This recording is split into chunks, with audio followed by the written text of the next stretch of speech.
It's time for the show.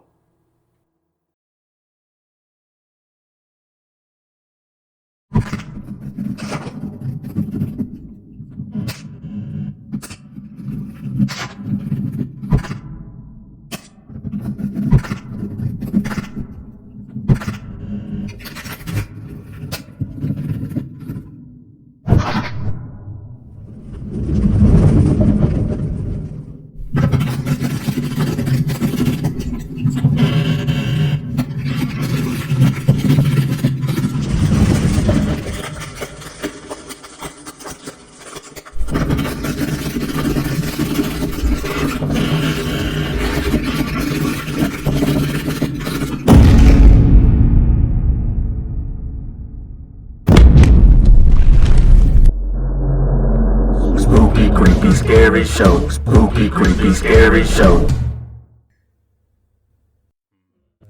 It started with a crack. Just a little crack in my bedroom wall. Soon, curiosity got the better of me, and I decided to pick at it, just peeling the paint back a little bit. And then, I peeled it back a little bit more.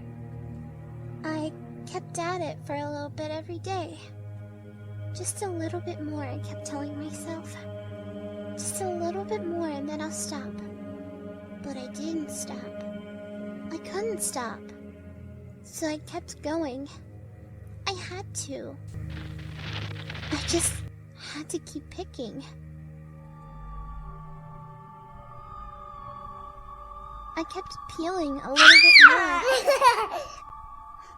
I couldn't help it. Huh? Nothing, Mom. It was all I could think about. Not my dollies. Not my friends at school. Just the hole in my wall that kept getting bigger and bigger. I covered it with a drawing I made of a beautiful sunny day. I did it to hide the deepening darkness that was just on the other side of that piece of paper.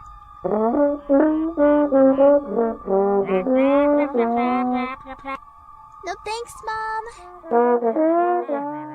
I'm okay.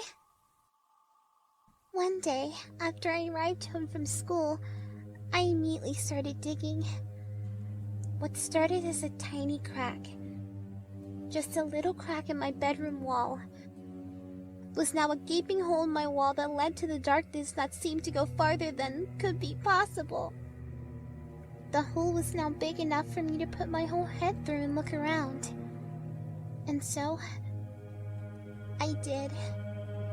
And what I found inside were the frail, blind people who live inside the walls. Who is it? Who has Who come? could it be? It's someone God. God? It's God. Then came Some last. light. A light? Someone is here. Finally, someone is here. Darkness. Saw the light. I saw the soul. There's someone here. Spirit. Last. All alone. I remember the light.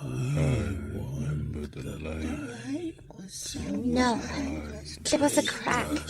Just a little crack in my bedroom wall. And I picked at it. Read our books. No. The light I tells can't. our stories. I'll get in trouble. Don't go. I just wanted to see what was inside. I just wanted to see what was inside. I didn't mean to take it. I'm sorry. I'll put it all back. I'll put it all back. Mom! It's okay. Don't come in. I had to cover it up with a hole somehow after they all got through. I stuffed the hole with my stuffed animals and all my pillows and my bed sheets. But they pulled everything as they were trying to call out. I begged them to stop, but they wouldn't. They wanted to see the light. They needed it. And if I didn't let them out, they would eventually pull me in with them.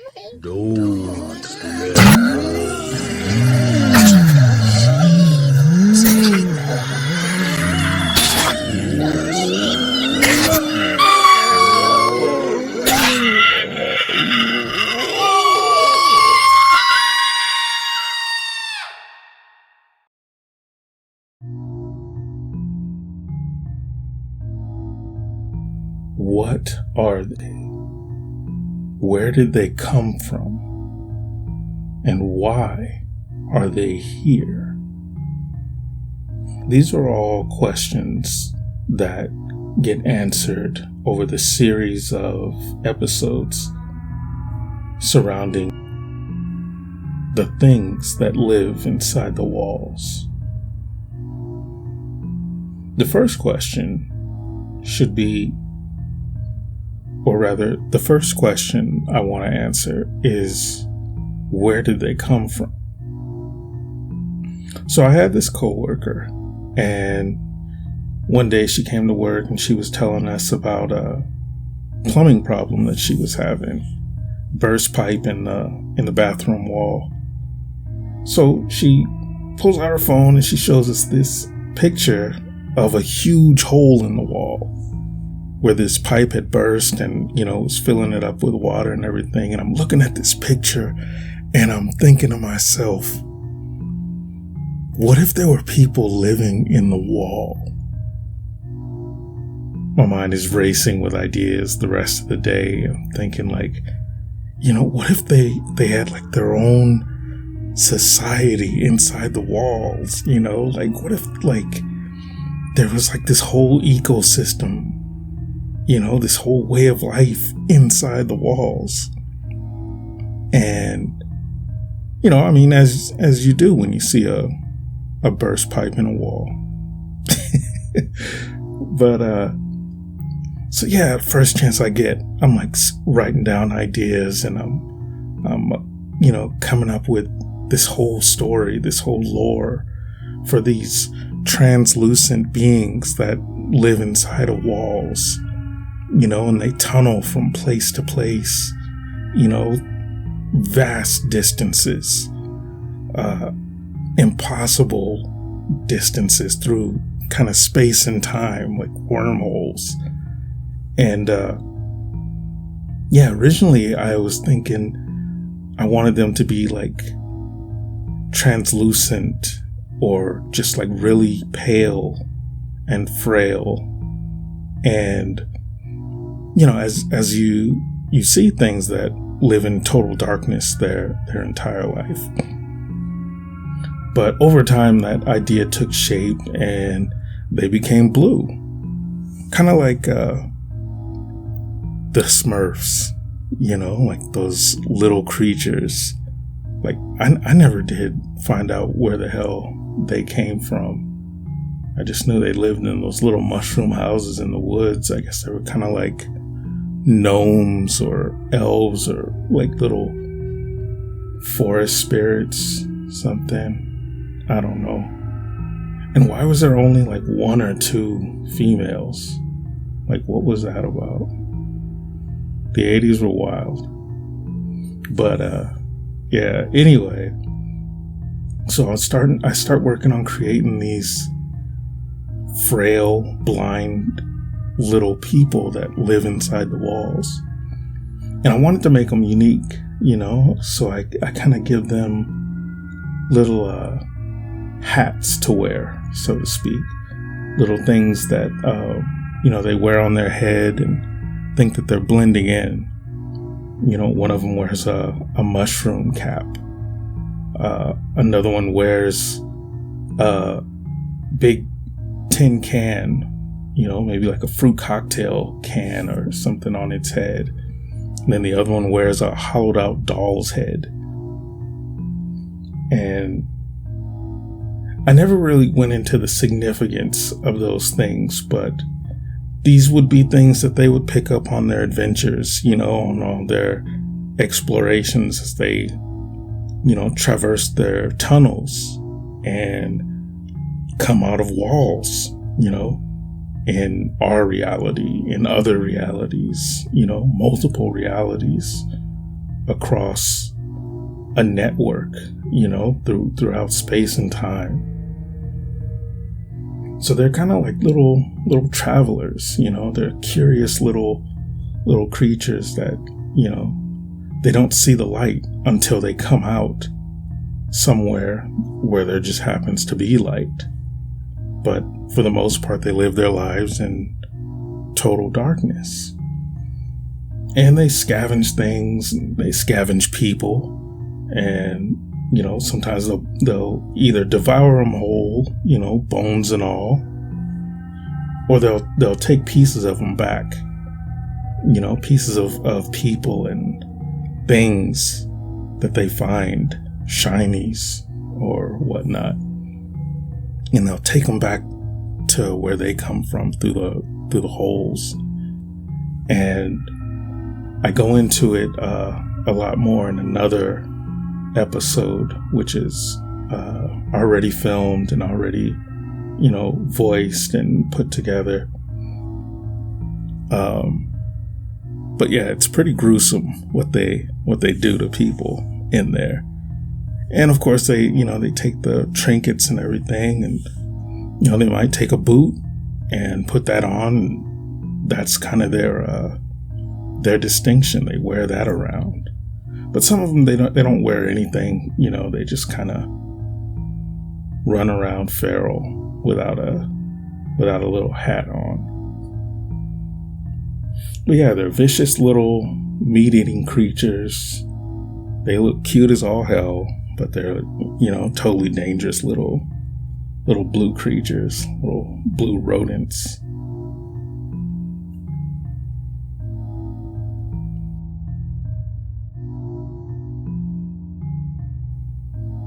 The in-universe explanation as to where they come from, I feel like it should be more shrouded in mystery, you know, shrouded in darkness. Because why should we, even we as the audience, know, you know, about a eldritch creature? You know, why should we have that information readily available to identify something, you know, possibly older than us, or you know, so alien in every way and every aspect of its being, from, you know, its environment to its creation.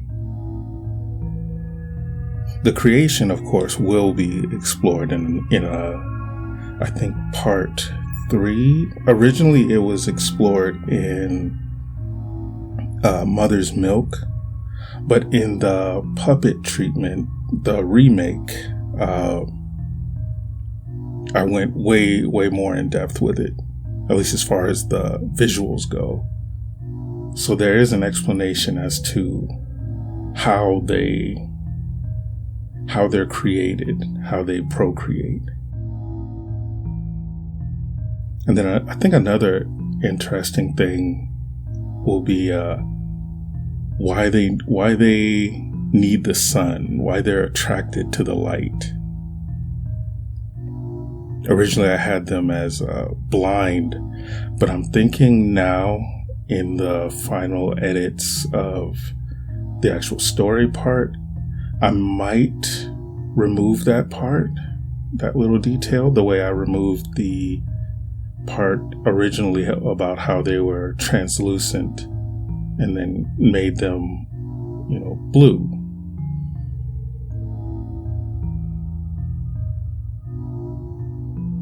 Not sure. Anything's possible during the editing phase.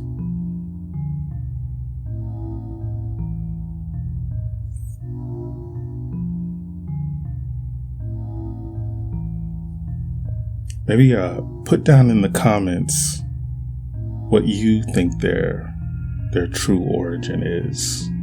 And if you have no idea what I'm talking about as far as the Mother's Milk episode from the old show, yeah, put down in the comments how you think they might possibly procreate.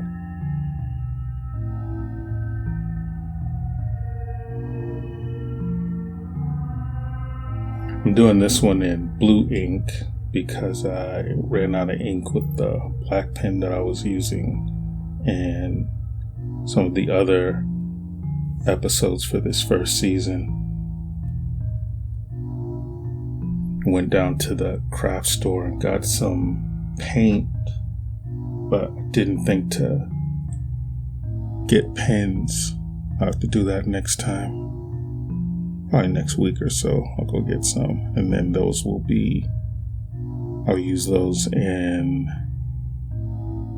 the next round of videos.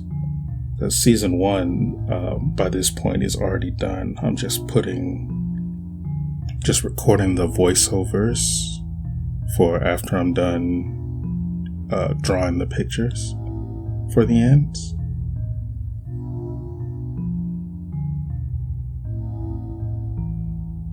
Maybe I'll get a few different colors and kind of spice up this part of the episodes.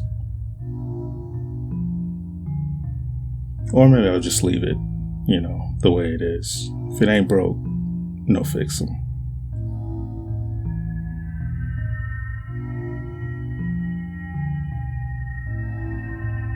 Also, give me a shout out for my giant ass hands, huh?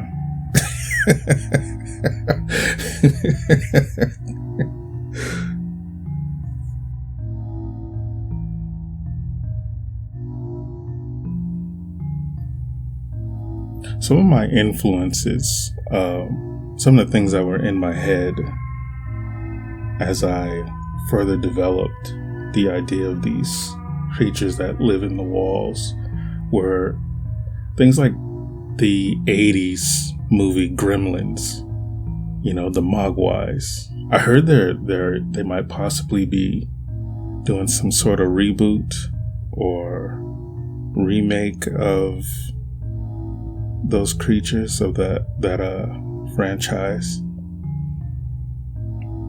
But yeah, I used to love the Gremlins movies as a kid. Gizmo and Stripe, and then when they came out with part 2, like all the variety of different Gremlins and everything, and yeah, such an 80s movie Gremlins was. Man, I even had like this big giant movie adaptation book where they had a bunch of pictures from the movie and descriptions of the scenes in there. I actually got that book long before I finally saw the movie. I don't remember. It's probably on VHS when I finally saw the movie, because I know it wasn't in the theater. The second one I saw on VHS as well. Yeah. Good times. I think they even had a cereal, like some kind of Gremlins cereal or Gizmo cereal. Yeah, let me know in the comments if you remember or not the original Gremlins and the cereal that I think they had. I swear everything had a cereal back then. Mr. T had a cereal. What else? I think there was a G.I. Joe cereal, I think. Ghostbusters definitely had a cereal.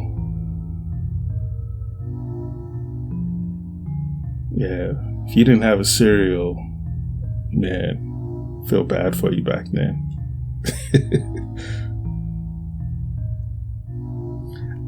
Another influence, something that wouldn't come around for years later, is Art Bell and his Coast to Coast radio show.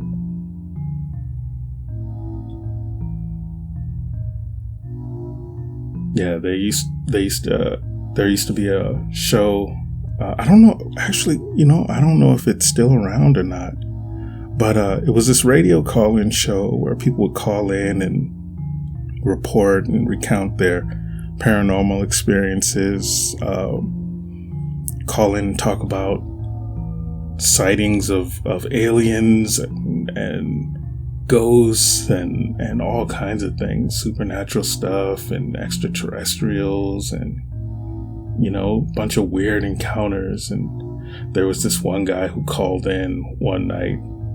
I wasn't listening at the time, but it's famous now. Like, everybody who's, you know, into sci-fi and the paranormal and, you know, extraterrestrials has heard it by now.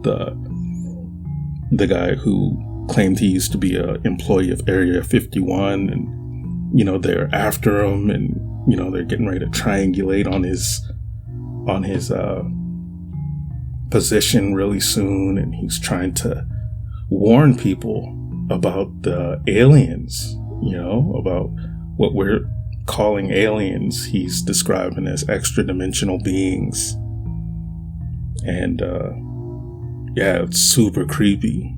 And apparently a lot of the audience didn't get to hear a lot of what he said because the signal just happened to get cut at that time. But, you know, some people did, and, you know, of course there was recorded record of it. But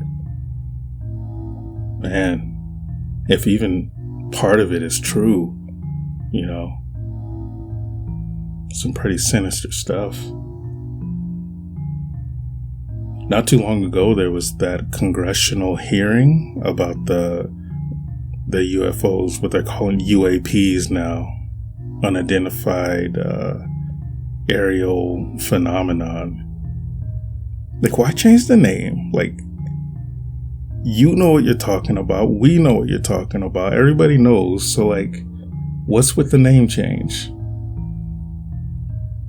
Bro, I swear, you spend like generations like trying to make people out as crazy for seeing it. Now you're like coming with your hat in your hands talking about, oh, we don't know.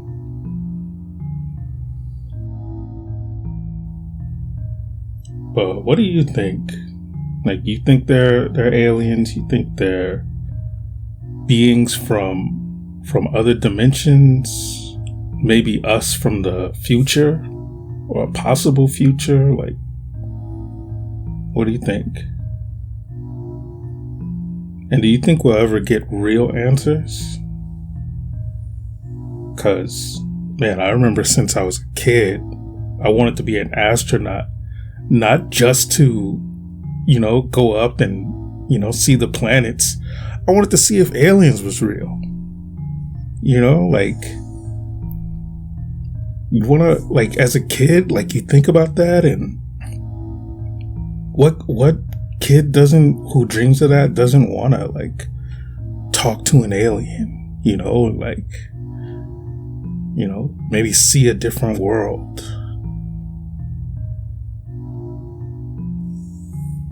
But yeah, technology is wild, because I remember a time before microwaves, so not trying to age myself, but like, right, like, you know, things have changed a lot. Cell phones used to be so big, you could carry them in a briefcase. Shit, it cost a dime to like make a call to somebody. Everybody remembered like a whole phone book full of numbers, like all in their head. And like, if you was late meeting up with somebody somewhere, bro, you was left out. Man, don't get me started on the old days. And you know what else? Just before the old show shut down, I did my first, you know, aliens and, you know, outer space related story. And I got a brand new one coming up for this channel, you know, and I want to bring those as well, but I got a brand new one like right around the corner. I'm calling that one It Came From Outer Space, so look for that one pretty soon. Actually, I'll probably put that one out in the next season, in the next series of episodes. But I'm looking at the clock, and that's about all the time we got for this one. And I will see you next episode. All right, take care.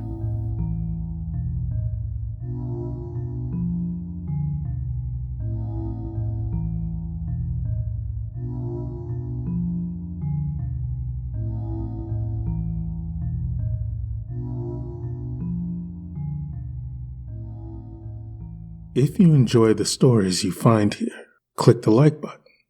Think of it like applause at the end of a show. Questions, comments, suggestions? Let me know down below. And if you wouldn't mind, share this video so that others can discover the spooky, creepy, scary show.